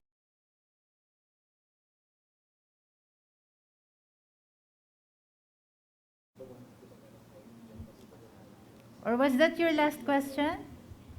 Meron pa po, isa, last. About the irrigation, yung may binanggit po ni Dr. Lee kanina. Okay, irrigation. Irrigation na pa-quarantine treatment. Ano po yung ibig sabihin? Pakipalawak lang po, paki-expound lang po. Thank you po. Okay. Good Dr. afternoon po. Cabroa will answer it. Sa food, ito ang ibig niyo sabihin? Yes po. Both po na pwede siyang disinfection, disinfestation, or to extend the shelf life. So parang yung kung sa onions ay 'di ba madalas tumutubo kaagad sa kusina natin. So itong onions ngayon, more than a month or months ay hindi siya mag-sprout. So, magagamit mo siya ng matagalan. Ganon din doon sa na-mention ni Dr. Arcilia sa mga, naman ito, yung, ano ba to? Sorry, yung katulad ng mga basil. So, doon din, yung, kasi may mga food na maselan, di ba, sa temperature. So, hindi siya pwede ma-disinfect with sterilization. So, dito, madali mo siya ma-disinfect na nakabalot sa kanyang final na package. Hindi mo kailangan siyang buksan. So, talagang na siya, sterilized na siya, na na sa kanyang, ready na for kung ibebenta nyo na kaagad, pwede na siya kaagad. So, I think, so, yon ang more of, yung sa mangoes, meron din. So, naging successful sila sa treat nung mango weevil yung sa Palawan mangoes. And actually, nagkaroon din sila ng award dyan. And also yung lahat na food, So, sa mga immunocompromised na mga tao, kailangan din nila yung food nila ay sterilized. Pero hindi naman nila pwedeng i-autoclave yung food. So with irrigation, na sterilize sila, na maintain pa rin yung lasa at magandang itsura ng mga pagkain. So mga examples lang po yun. Marami pa po actually ang application ng irrigation. So, kung sa food lang yan, meron pa sa environment actually. Saka sa iba. Okay, salamat po Ma'am Sonny. Thank you Ma'am po. Bel, Thank okay you na for po your ba time. tayo? Okay na po. Maraming salamat po. Salamat po. At nakataas din po ang kamay ng ating isang kaibigan also from Business Mirror, si Ma'am Lynn Resurrection. Ma'am Lynn.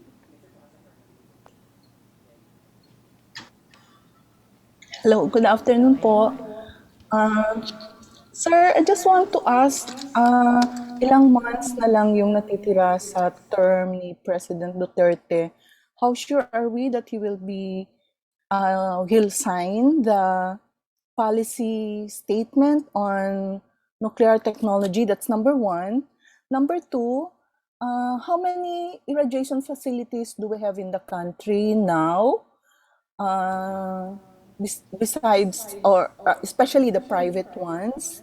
And then number three, balik scientist Dr. Pascual, he came from abroad. So are we giving him almost the same amount, the same salary that he is receiving from abroad, or what sacrifice is he doing to for the country to have a lesser salary?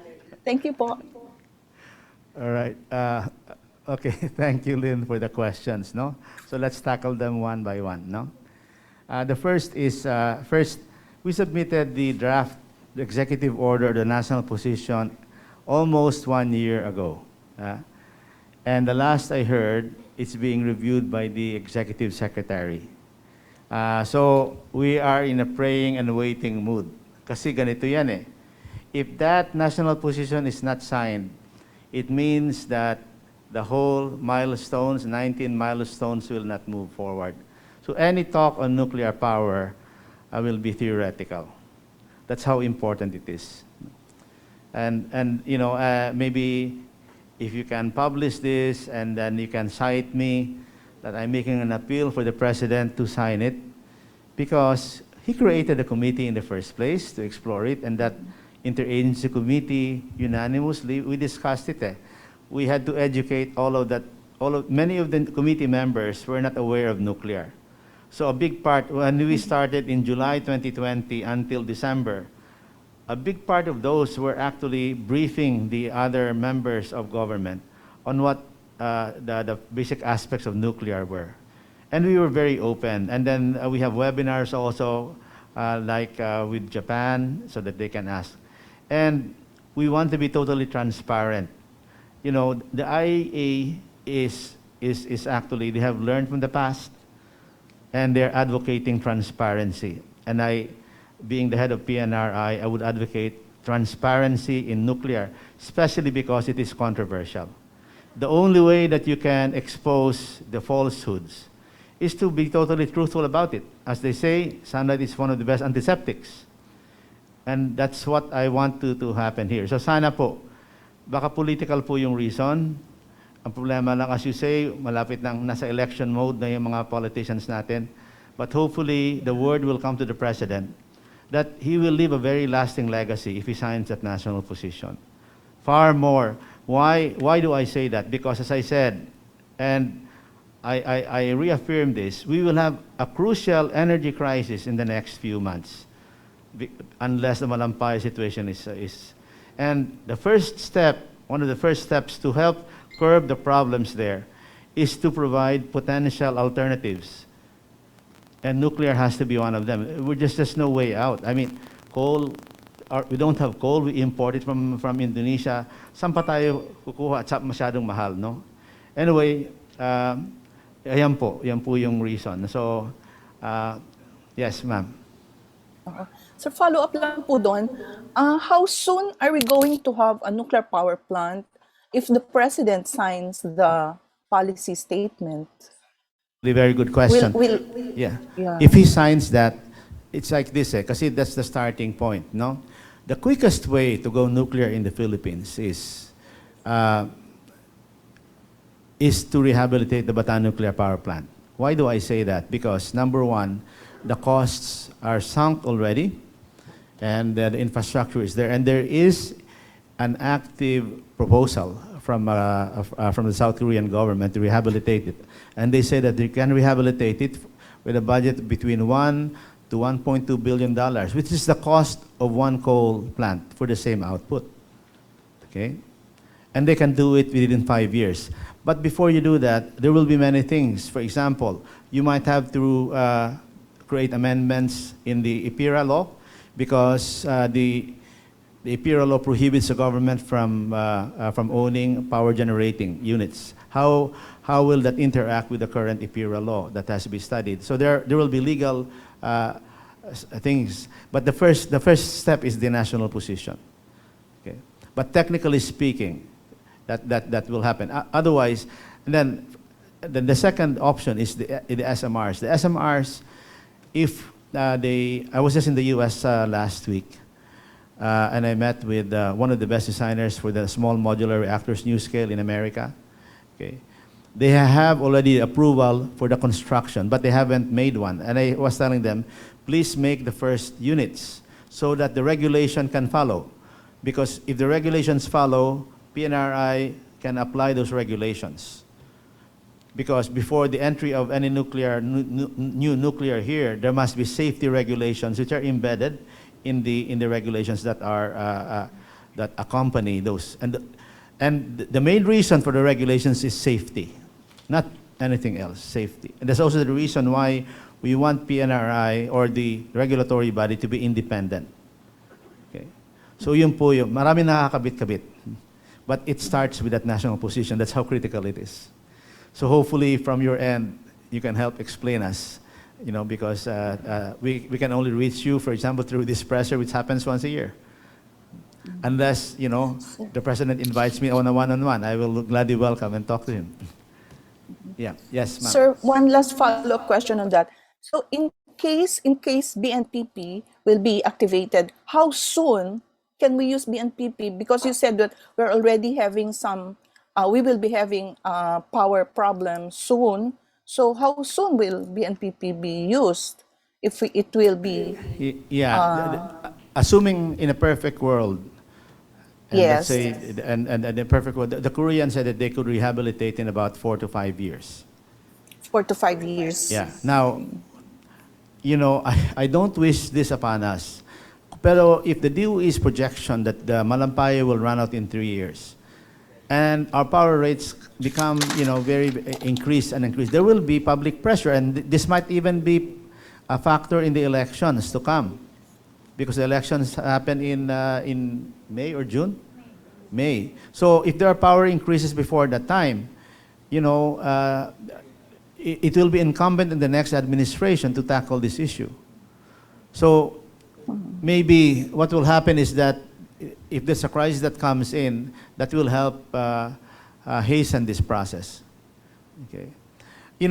People say, oh, why can't we do renewables, solar and wind? We welcome them anytime. I mean, I would like to have more solar and wind.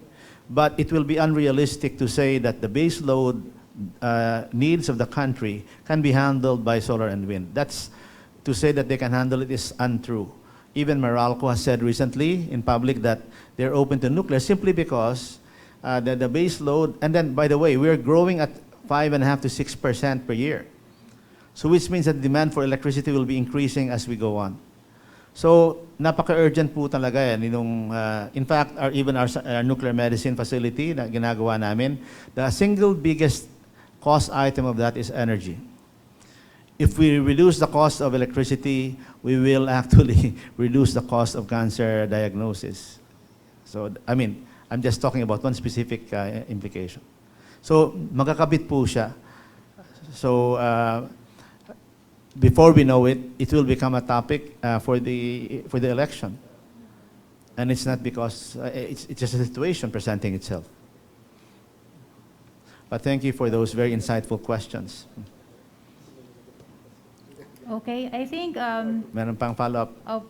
Tita Lynn has a question also on the number of irradiation facilities in the Philippines aside from PNRI. Anyway, tanungin ko muna, Lynn, if you have other follow-up questions, you're welcome kasi importante yung topic na tinanong nyo.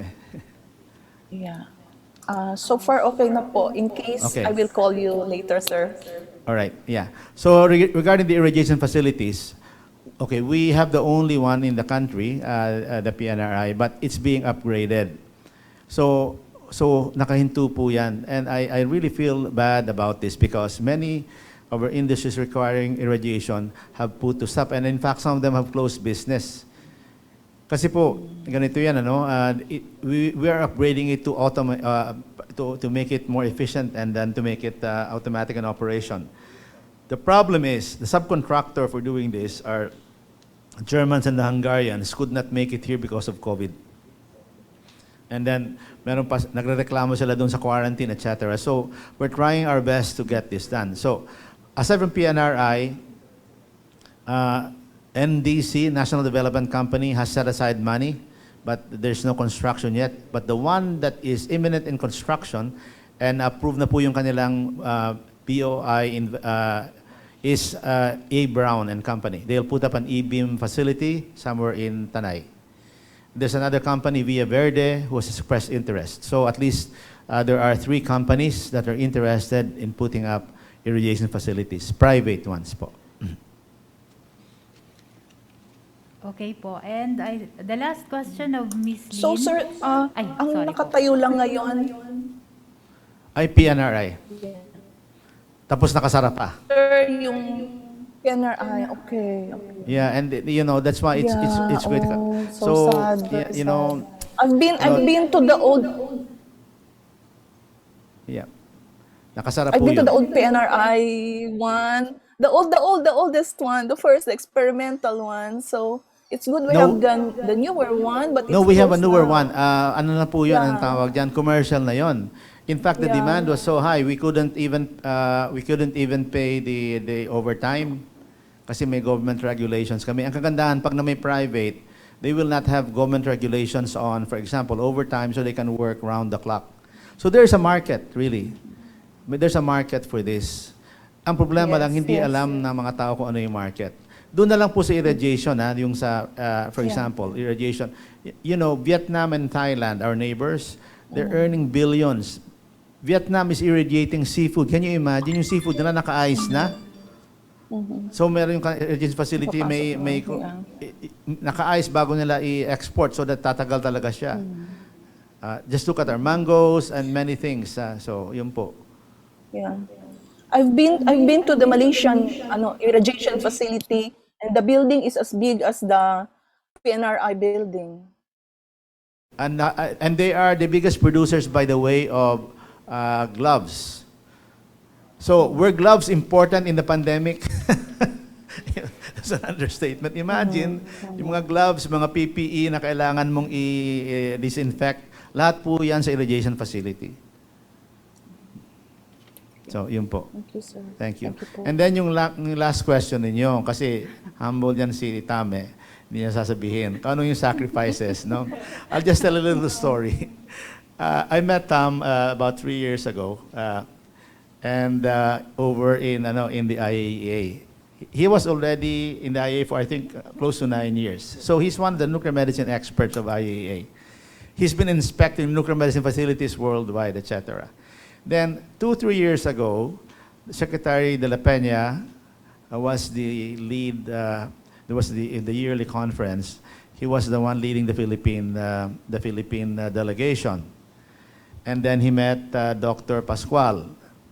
And he told me, at the side, sabi niya, Kaloy, pag mapabalik mo lang si Dr. Pascual sa balik scientist, sulit na yung punta ko rito.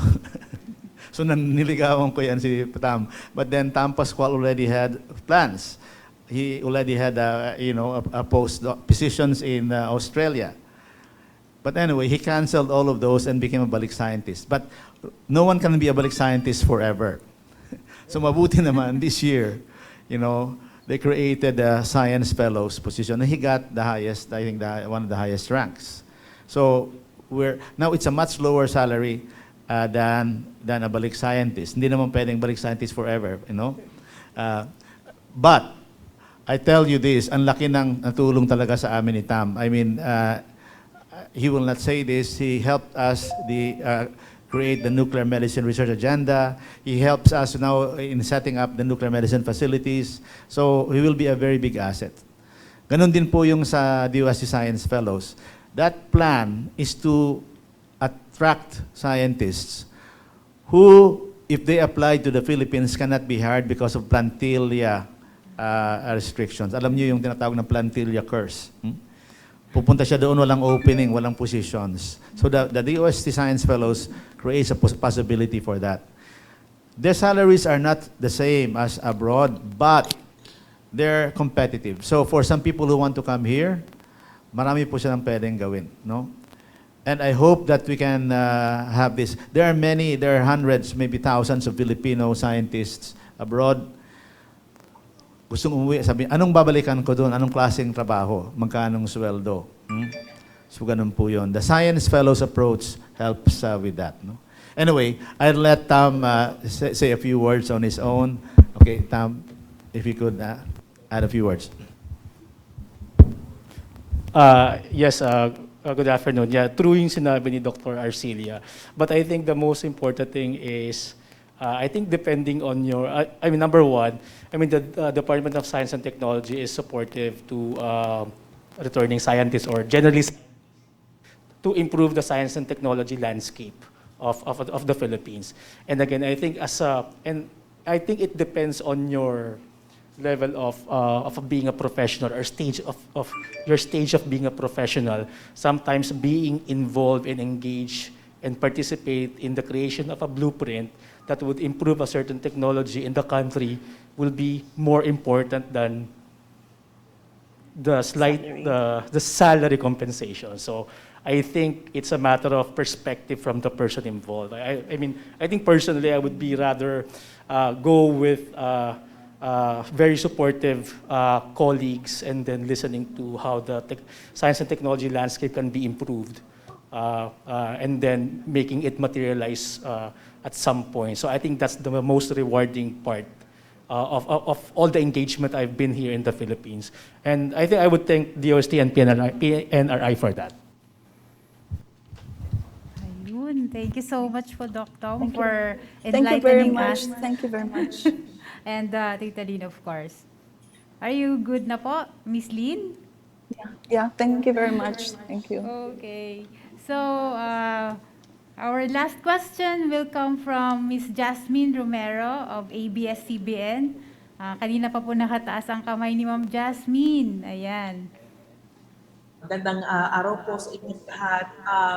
I just have one question kasi nasagot na rin po basically ng ating mga scientists yung mga gusto kong itanong. But before that, I just want to make a suggestion kasi po nabanggit ni Dr. Arcilia na sana magkaroon ng mas marami pang balita about the developments in science.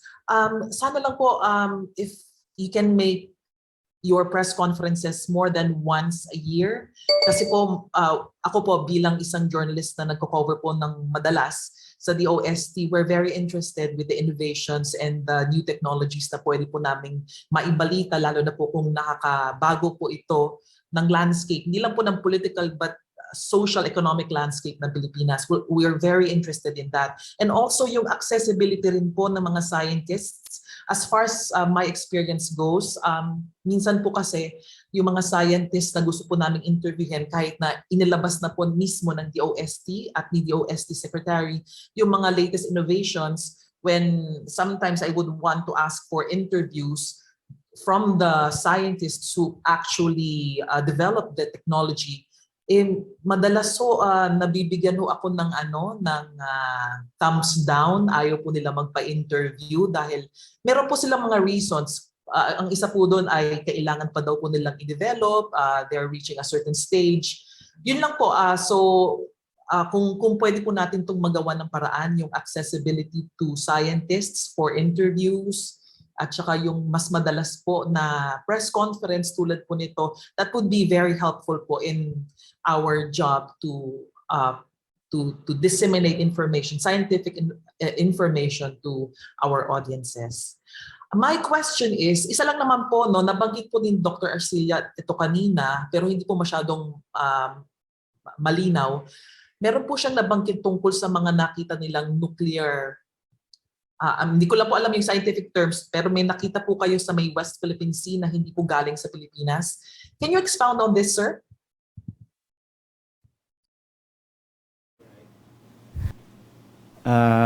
First, Jasmine, thank you for your question. Yung sinasabi niyo po, very good suggestion. If we can have more press conferences, no? You know, nandito naman si Fram who heads our nuclear information section, and then we will try to see if we can have that. No? Now, by the way, I'll ask them to type my email address. Paki-type ng email ko sa chat, no? So that you can contact me anytime if you need to interview PNRI scientists, no, and I will tell them. No. Now, there are some.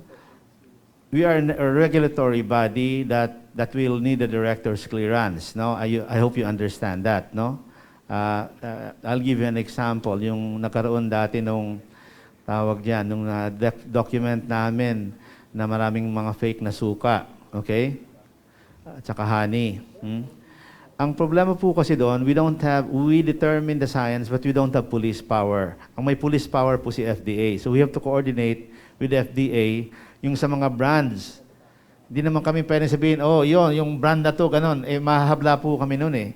So yung results po namin binibigay namin sa FDA and then FDA is the one that will inform them because they don't have the police power. But if it is about a nuclear facility, let's say merong isang company, merong isang hospital na pabaya sa kanilang mga nuclear facilities, we can actually deal with them directly because we are the regulators. So that is the ano. But if you want information on data science, I will share with you through our information, my email and my phone number, so that if I cannot answer you directly, I'll find the scientists who can deal with. Now, itong iodine-129 sa West Philippine Sea. The main person who has done that research here is Dr. Angel Bautista, no? And the technique that he used for that is acceleration mass spectrometry, which was done in the University of Tokyo. Ang significance po niyan kasi ganito yan, ano? Yung doon sa corals, nakadetect ka ng increased iodine-129. Now, iodine-129 is only produced in human nuclear reactor operations. So, pwedeng manggaling yan sa nuclear power plants, pwedeng manggaling sa aircraft carrier na may nuclear plant or submarine, whatever it is. No? Ibig sabihin, may lumabas. Number one fact, hindi pwedeng manggaling yan sa Fukushima kasi yung, iba po yung ang tawag dyan, yung half-lives hindi na mag-match. So, hindi galing sa Japan, yung iodine-129. Saan ba pwedeng manggaling yan? Sino ba may mga nuclear na katabi natin? Pwedeng China, pwedeng Korea. Okay? Now, ayaw naman natin magbintang kung hindi alam kung saan. So, ang dapat mas importante, madagdagan yung datos. We have to get more data to do that. Problema lang, yung gamit, mahal, wala tayo dito. That's why I've been lobbying that the country has that kind of facility so that we will be able to do this kind of work here. It's not cheap, acceleration mass spectrometry. But kung mabibigyan tayo ng ganyan, number one, pwede nating magawa ng date, yung mga, alam nyo ba last few years na date yung pinakamatandang, yung Homo luzonensis, carbon-14 dating. Ni wala tayong facility to date those. So, yun po, no, but that data, we have documented na published na po yun. We have told this to the ASEAN Tom. So, and if you want to find out more, you can talk to us. But I welcome follow-up questions, Ms. Romero.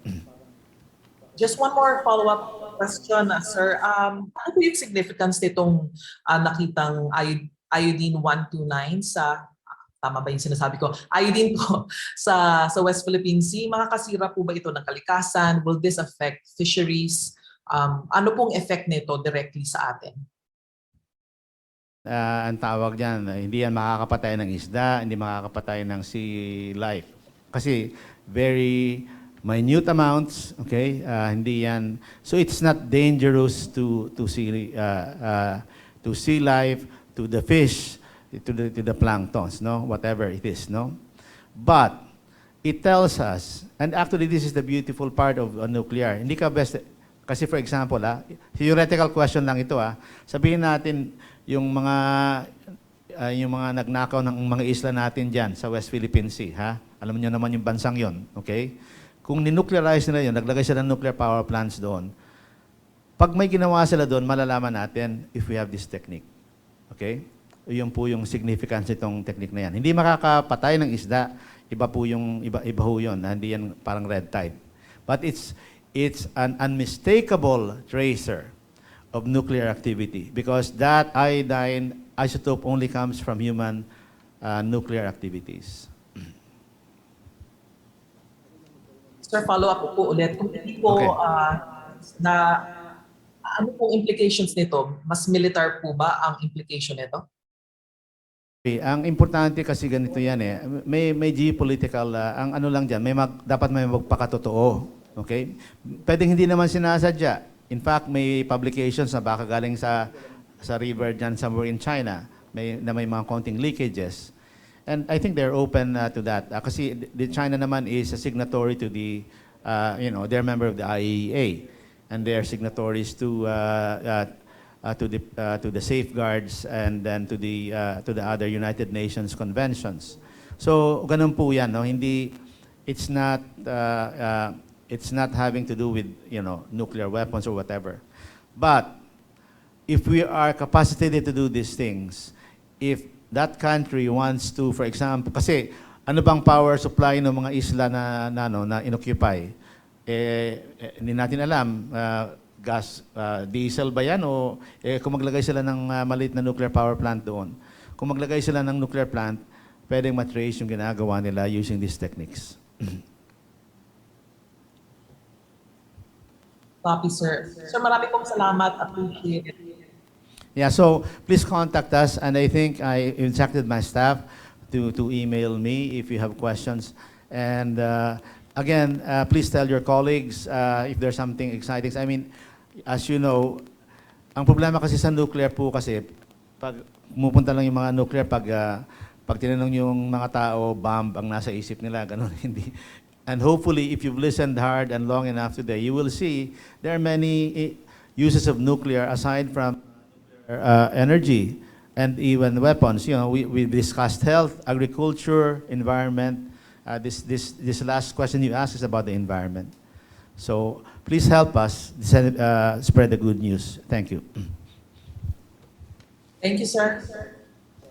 Okay, thank you po, Ma'am Jasmine. Before po tayo mag-close sa ating Q&A, allow me first please to have just a few minutes po para pabatiin po natin ng iba pa nating S&T Fellow, si Dr. Justin Perry Domingo. Sir, ano po ang magiging engagement nila with the PNRI? And please tell us more about yourself. Magandang agham po sa ating lahat. Ako po si Justin Domingo, isa pong S&T Fellow. Katulad po ng nabanggit ni Americus kanina, nandito po kami para tulungan pang maging mas produktibo po ang PNRI. Sinabi na po ni Doc Caloy, napakagaling na po talaga ng PNRI kahit wala po kami dito. Kaya po maswerte kami na magiging part po kami ng mas pag-apply pa ng siyensya po para sa ikabubuti po ng mga mamamayan ng Pilipinas. At bukod po doon, kami po ay hopefully makatulong po sa pag-mentor ng other scientists dito sa PNRI at sa Pilipinas po na maibahagi po namin yung mga natutunan namin sa ibang bansa at yun nga po, mas dumami pa ang eksperto po dito sa atin. Yun po, salamat po. Thank you, Doc Justin. Sunod naman po si Sir Kurt Luis Solis.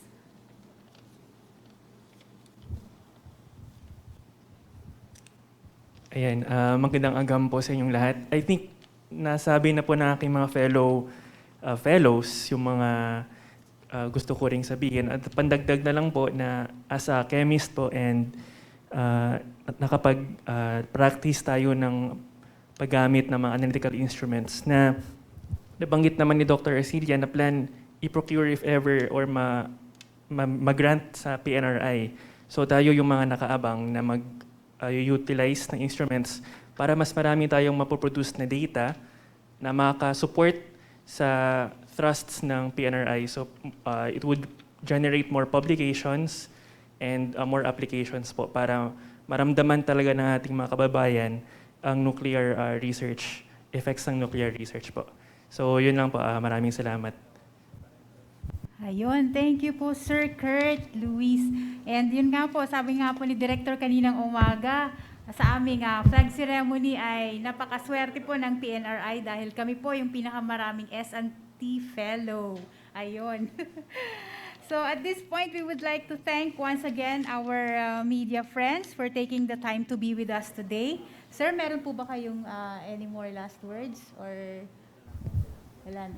And anyway, again, as I said, to our media friends, if you have any questions, please communicate it with our information office. And hopefully, medyo maluwag-luwag na, bisitahin nyo kami sa PNRI, and then you can actually see some of what we do. And you can talk to our fellows, our DOST fellows, andito, magagaling yan, mga gwapo pa, no? So, anyway, and many of our scientists here, as I said, we have more than 300 employees. Ang dami po para makita ninyo kung saan napupunta yung pera ninyo, at saka para masulit. Cool po yung mga gamit dito. For example, yung I invite you, sinabi ni Fram kanina, tingnan niyo yung mga exhibits namin, yung mga virtual exhibits, ang galing po ng mga yan. Tapos yung mga ginawa ng mga art ng mga bata. So yun po, thank you very much. Alright, thank you, Doc Kaloy.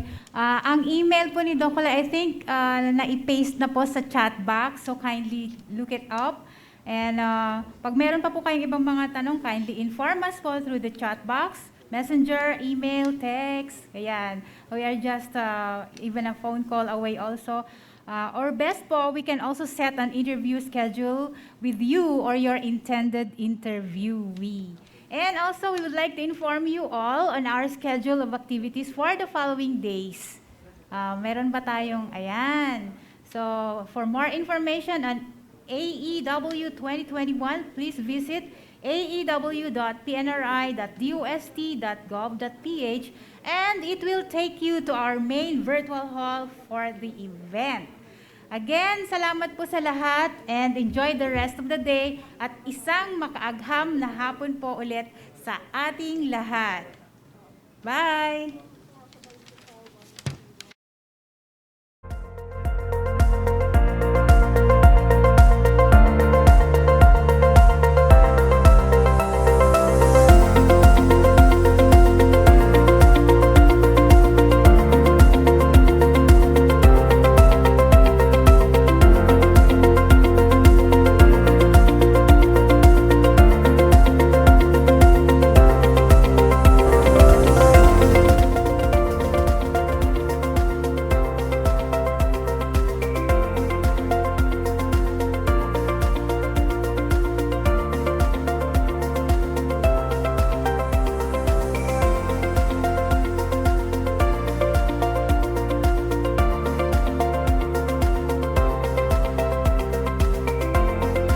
Recording stopped.